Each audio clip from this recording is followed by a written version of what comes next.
Donc, bienvenue dans cette seconde partie où on va cette fois-ci continuer l'authentification d'une SPA avec notre API. Cependant, maintenant, on va la faire depuis une application externe. Donc, on n'utilisera plus, comme on l'a fait dans la première partie, l'application Laravel, mais simplement une application Vue. Mais ça pourrait être très bien notre application de type mobile ou tout à fait autre chose avec un autre framework. Ça fonctionnerait tout pareil. Donc ici, je me rends sur Vue CLI qui va me permettre de mettre en place une application Vue simplement. Donc, normalement, vous faites un npm install de Vue CLI de façon globale et ça devrait suffire à installer l'appli pour avoir accès à la ligne de commande. Donc, ce que je vais faire, c'est me rendre déjà au niveau de mes outils, donc dans Terminal, Laragon Terminal, et je vais faire npm install-g Vue CLI. Donc, il devrait me l'installer et à partir de là, je devrais avoir accès à la commande Vue create. Donc, dans create a project, si on fait un Vue create hello world, on aura un projet Vue qui sera hello world. Donc, ce qu'il est important de comprendre, c'est qu'à l'heure actuelle, notre API Laravel a Laravel Sanctum d'installer, mais à partir du moment où on va la servir sur le port en faisant un npm run serve, on va la servir sur un port en question, donc nous ce sera le localhost 8000, elle ne pourra bien sûr recevoir des requêtes que de soi-même. Et nous, notre application Vue.js sera une application qui recevra, qui sera en tout cas servie sur toujours localhost, mais le port 8080. C'est le port par défaut, en tout cas sur mon ordinateur. Donc forcément, des requêtes comme ça de connexion qui proviennent d'une autre application, quand bien même elle est sur le même domaine, ou elle ne serait pas sur le même domaine, à partir du moment où ce n'est pas le même port, il y a une sécurité qui fait qu'on ne peut pas, aussi aisément qu'on pourrait le penser, faire une requête auprès de Laravel, de notre API. Donc là, on pouvait le faire facilement, mais vous allez voir que si on ne configure pas correctement le CORS, on ne pourra pas arriver au résultat escompté. Donc lorsque je voudrais me connecter depuis Vue en utilisant le système d'authentification de mon application Laravel, ça ne fonctionnera pas. Donc c'est pour ça qu'en amont, il faudra mettre en place une configuration. Et c'est ce qu'on va faire de suite. Au niveau de la partie configuration, si on voit un peu au niveau du CORS, on aura déjà quelques paramètres à régler, comme par exemple passer le withCredentials à true. Donc c'est quelque chose qu'on va faire de suite. Je vais récupérer cette ligne de code. Pour l'instant, me rendre toujours au niveau de mon application Sanctum. Et bien sûr, toujours avec ma fameuse commande npm run watch. Donc si je fais new terminal, voilà, on a toujours npm run watch. Donc dès que je vais éditer un fichier JavaScript, il va forcément derrière recompiler. Donc n'oubliez pas de le faire, c'est important. On va venir donc déjà déplier tout ça, se rendre dans Resources, JS, donc dans notre app.js ou dans notre bootstrap.js ou le fichier sur lequel vous avez fait un require de Axios, vous pouvez, donc je vais récupérer Windows Axios pour récupérer la variable globale, faire un justement Axios de .default with credentials et de le passer à true. Donc ensuite, vous avez d'autres choses à faire. Par exemple, je vais revenir sur l'application Laravel. Au niveau du dossier config sanctum.php, vous avez des stateful domains. Donc pour l'instant, on voit que les domaines en l'occurrence, c'est localhost ou localhost avec le port 3000, le 127.0.0.1, 127.0.0.1, 8000, etc. Donc ça, c'est strictement la même application avec le port 8000 ou le port 3000. Nous, on veut rajouter maintenant le port 8080, 8080. Donc ce que j'aime à faire, c'est directement récupérer cette clé là et l'éditer dans mon fichier .env qui de toute façon avec ce helper va aller l'ajouter automatiquement à notre array stateful. On va se rendre dans le .env Et ici, on va dire que le sanctum stateful domain égale, et là on va rester raccord avec le reste, on va dire localhost de point 8000. Donc ça, c'est aussi une chose à mettre en place pour assurer la connexion depuis notre SPA.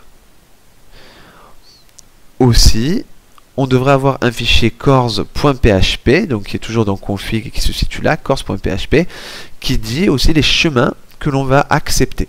Donc, bien sûr, on a API /étoile, donc tout ce qui peut être écrit après API /.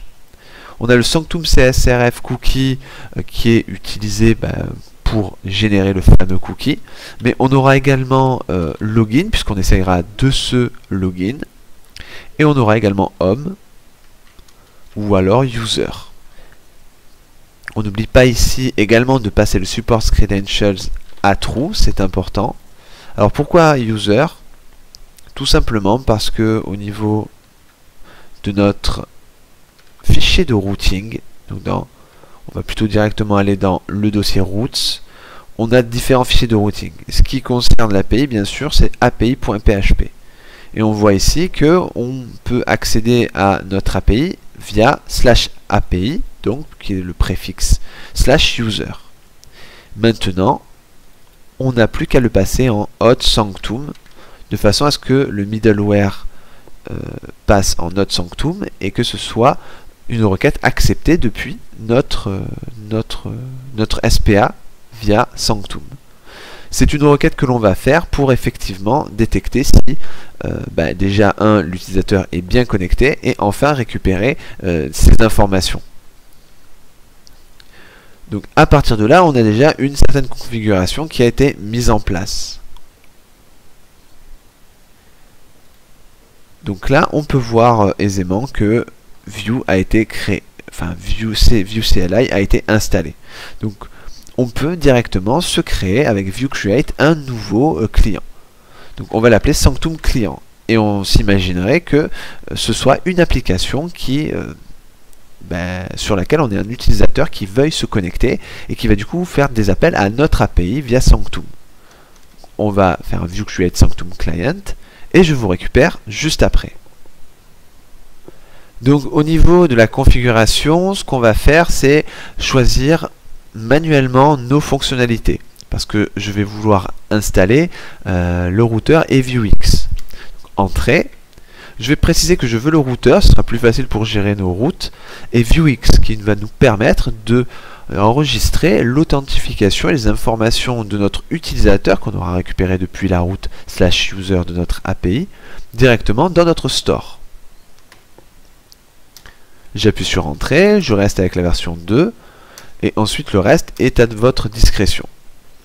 Ce qu'il faut également faire dans notre fichier d'environnement, c'est passer le Session Driver à Cookie pour que Sanctum puisse fonctionner normalement.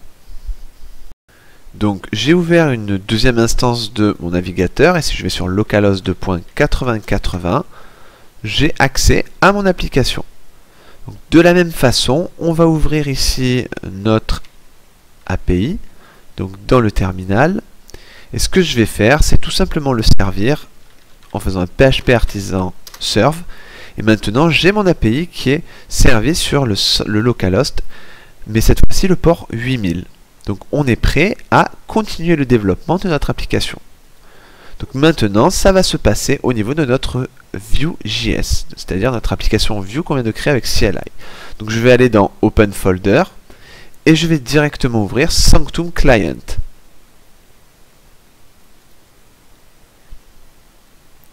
Donc on va faire quelque chose d'assez minimaliste, mais en tout cas fonctionnel.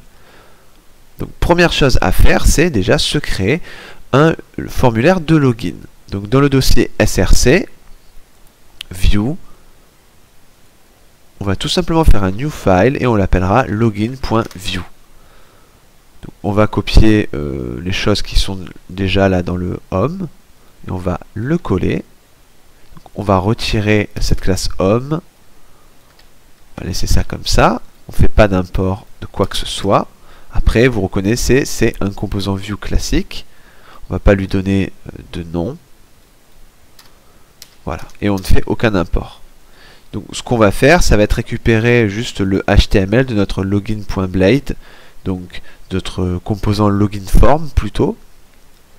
Et ça, on va le retrouver dans notre components login form. Voilà. Et ce qu'on va faire, c'est simplement tout récupérer. Ça nous évitera de retaper certaines lignes de code. Voilà. Et je vais remplacer ce login view par ceci.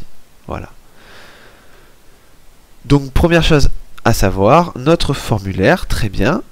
Donc on va le conserver tel quel, a priori il n'y a aucun souci, on conserve un formulaire qui affichera les erreurs et on bind nos différents inputs sur notre formulaire en bas sur nos données. Très bien.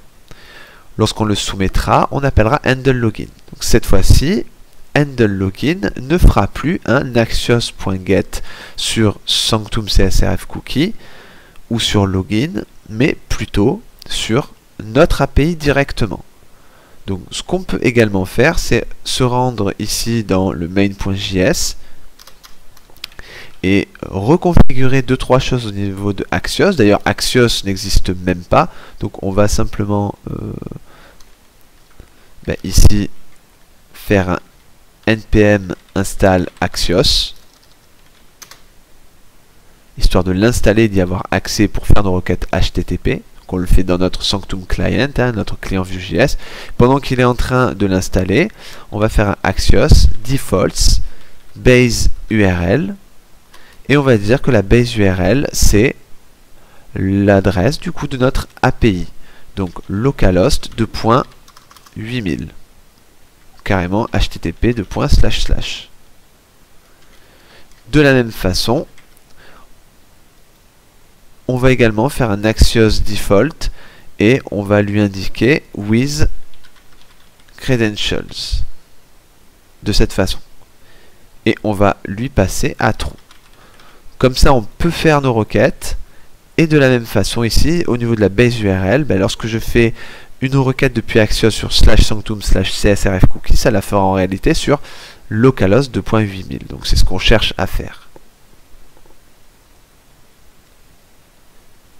Donc dans le cas où tout fonctionne, on va faire quelque chose de différent.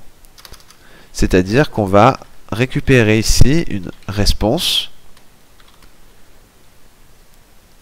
et ce sera un await axios.get et là on appellera /api/user qui est une route qui maintenant est protégée par le middleware de Sanctum sur notre application Laravel.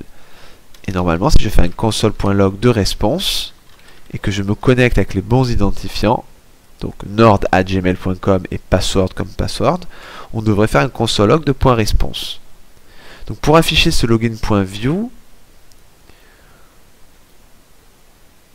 au niveau de notre app.view, on va rajouter un nouveau lien. Donc ça ira sur /login et ce sera login de cette façon. Donc Axios est maintenant installé. On refait un petit coup de npm run serve et je reviens sur mon application. Donc, le serveur de développement démarre.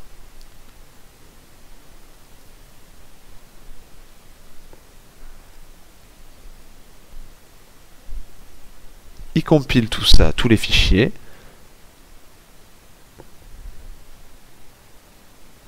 Et je me retrouve avec des erreurs. Donc effectivement, Axios n'existe pas, on l'a installé, mais on ne l'a pas importé. Donc on va revenir sur notre main.js et on va faire un import d'Axios depuis Axios, tout simplement parce que ici, on avait configuré 2-3 choses comme le base URL. Et également, on en a besoin au sein de notre composant view, puisqu'on fait des requêtes get et post. Donc, ce qu'on va faire ici, ça va être la même chose. On va faire un import de Axios depuis Axios. Et on va le mettre dans notre script. Je vais enregistrer. Et là, tout fonctionne. Donc le seul souci, c'est que login est un petit peu décalé et il n'affiche pas du tout notre formulaire. Donc on va revenir au niveau, alors là c'est notre application Laravel, on va revenir au niveau de View, et ce qu'on va faire, ça va être déjà de rajouter un petit espace. On va rajouter ici un nouveau chemin dans notre fichier de routing qui sera /login. Il s'appellera login et il fera tout simplement un import en tant que composant de views login.view. Et cette fois-ci, on a notre super formulaire. Donc si j'examine l'élément, OK. Si je clique sur se connecter, j'ai des erreurs. Alors, en l'occurrence, il me dit qu'il n'a pas Sanctum CSRF Cookie, donc on a un 404. Parce qu'on voit qu'il essaye d'accéder à localhost 8080, donc c'est-à-dire lui-même. Donc a priori... Donc effectivement, ici c'était axios.default with credentials, axios.default base URL écrite de cette façon. Autant pour moi.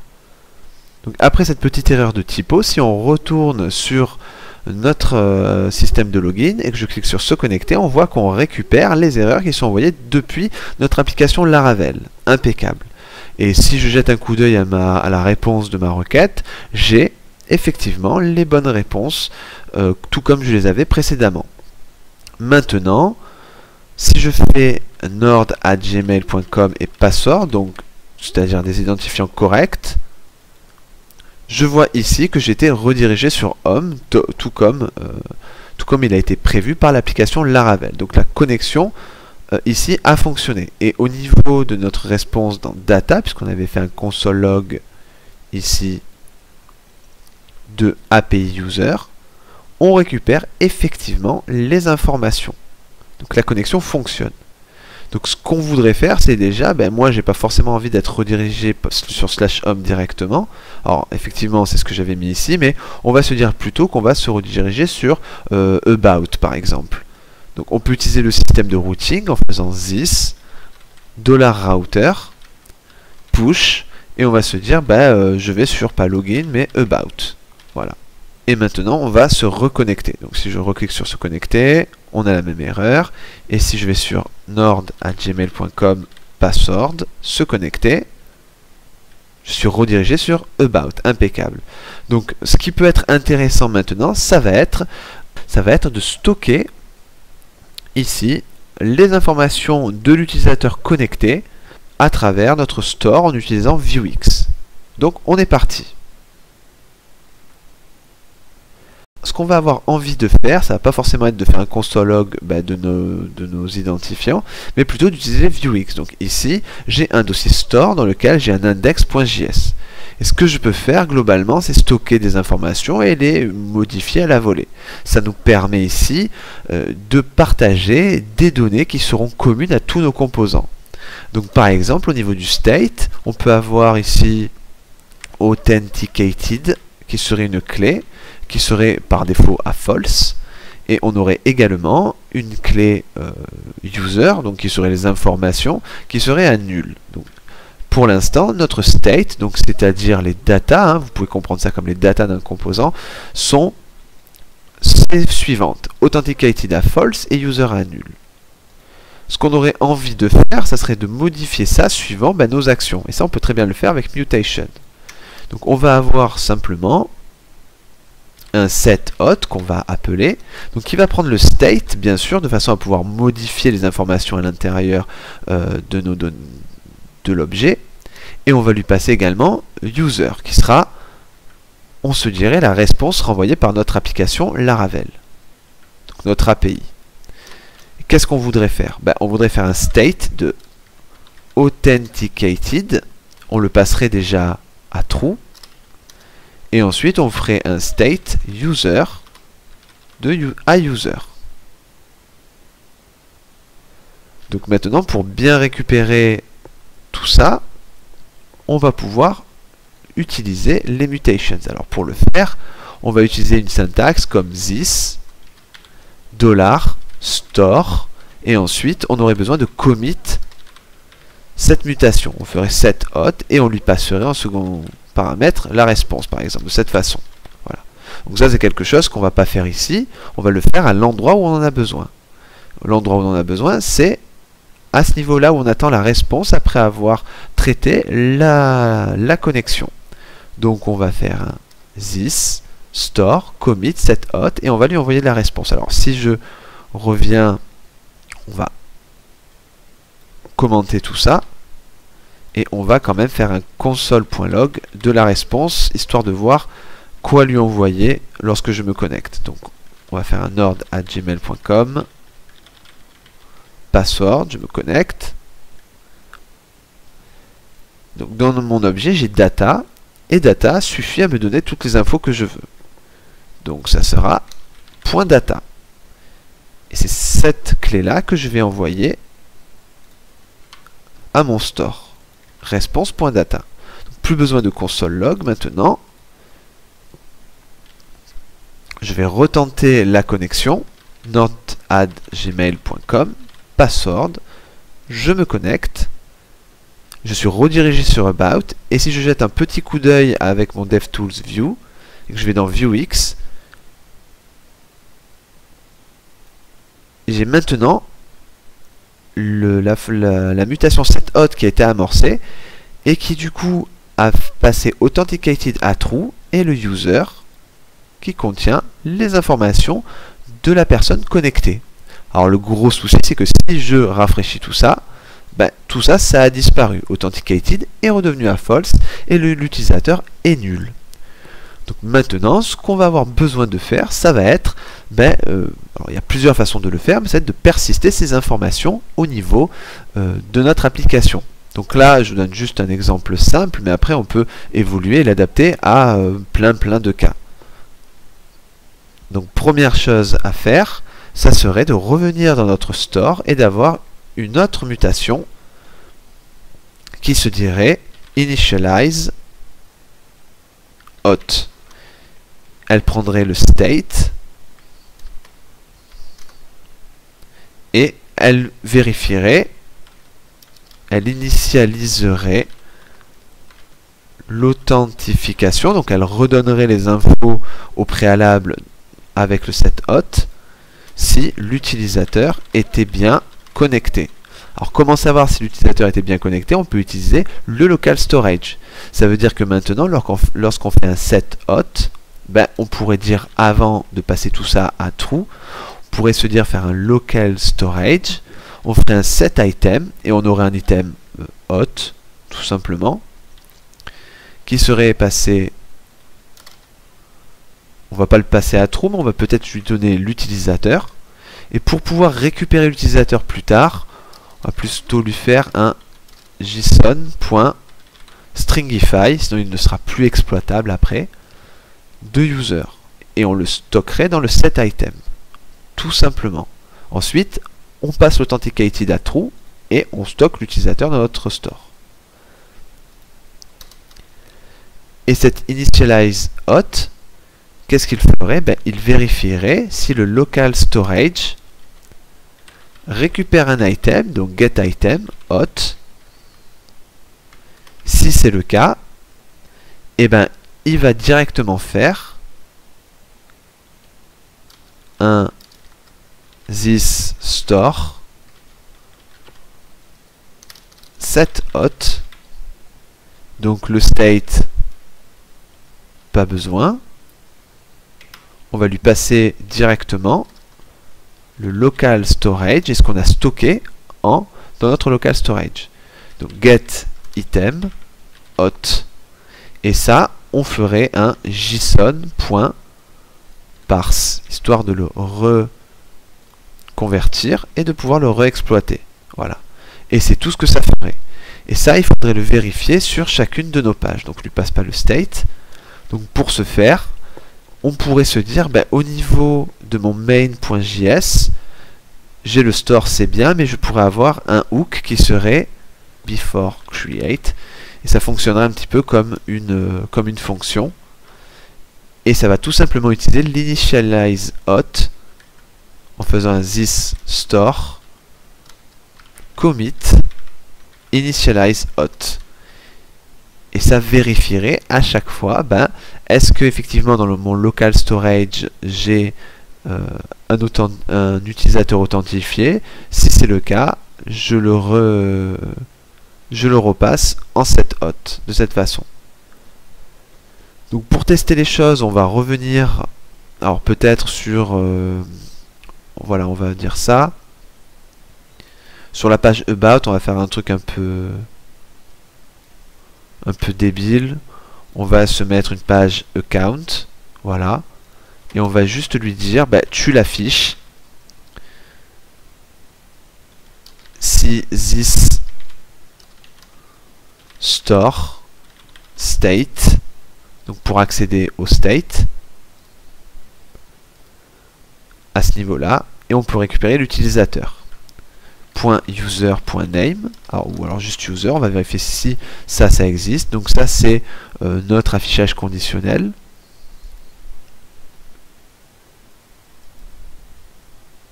Et dans le cas où ça fonctionne, on va afficher le name. Voilà. Pas besoin ici d'interpoler la variable. Donc je réactualise. Donc là je ne suis pas connecté. On voit ici qu'il y a strictement rien. Si j'essaye de me connecter avec nord@gmail.com et que je passe le mot de passe, je me connecte. Je vois ici que c'est Nord. Et si je réactualise, donc le mieux ce serait ici au niveau de notre initialize hot de effectivement passer le state, que si on a stocké l'authentification dans le local storage, on passe directement le state en faisant state.authenticated à true et ensuite state.user et on récupère, toujours en convertissant ce qu'il y avait dans notre local storage, la partie hot. Voilà. On enregistre, on réactualise, et là, lorsque je réactualise ma page, effectivement, on voit que je conserve Nord. Donc on va retester une dernière fois. Donc je vais supprimer tous les cookies. J'essaye de me login, je tente d'accéder à mon API, elle me renvoie les bonnes erreurs. Je me connecte avec les bons identifiants. Je clique sur se connecter. Je suis bien connecté sur ma page. Et si je réactualise, on voit que je conserve bien les informations sur mon SPA. Donc voilà comment authentifier notre SPA avec l'API Laravel Sanctum et persister les informations de l'utilisateur dans le store grâce à Vuex. J'espère que cette vidéo vous a plu et je vous dis à très bientôt pour la prochaine.